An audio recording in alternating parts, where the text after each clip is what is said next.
It's tough for you to say because you do this, but who do you think is the greatest of the fighters? There's a lot of arguments for who's the greatest of all time. Jon Jones, most people would say, is the greatest of all time. Never lost.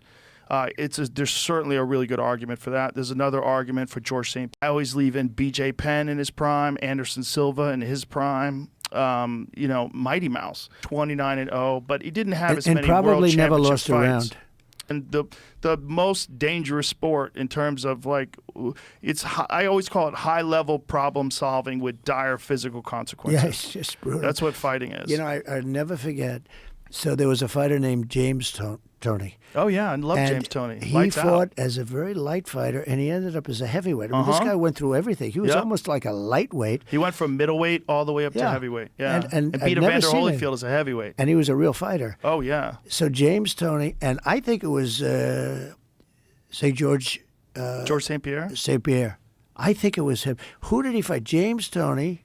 No, James Toney didn't fight George St-Pierre. He fought a UFC fighter. Yeah, Randy Couture fought James Toney. Was it? But Randy that was like Couture? an easy Maybe. fight. That was a very easy fight. Randy Couture just took him down and strangled him. It was the most, and he's half the size, and he just.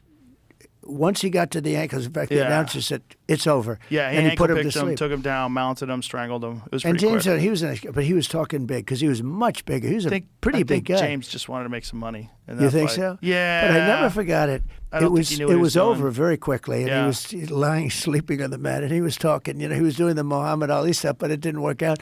But I remember he sold the fight. Yeah, that was Couture probably. Yeah, wasn't it was Couture. George never fought a boxer in an MMA fight. If he did, he would kill them.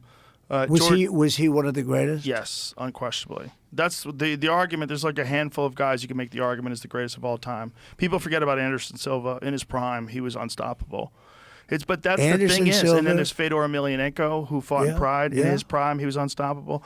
There's this. And you have a couple now that are pretty good. Oh, we've got so many now. Alex Pereira. Correct. There's an argument that he's the top pound-for-pound fighter in the world right now. He's looking very good, yeah. It's unbelievable. But it's like fighters can only compete at that level for so many years. And so, in my opinion, you have to judge them at their very peak. You can't judge them when they're hanging on and still fighting. You can't judge them when they're coming up. You got to judge them in that championship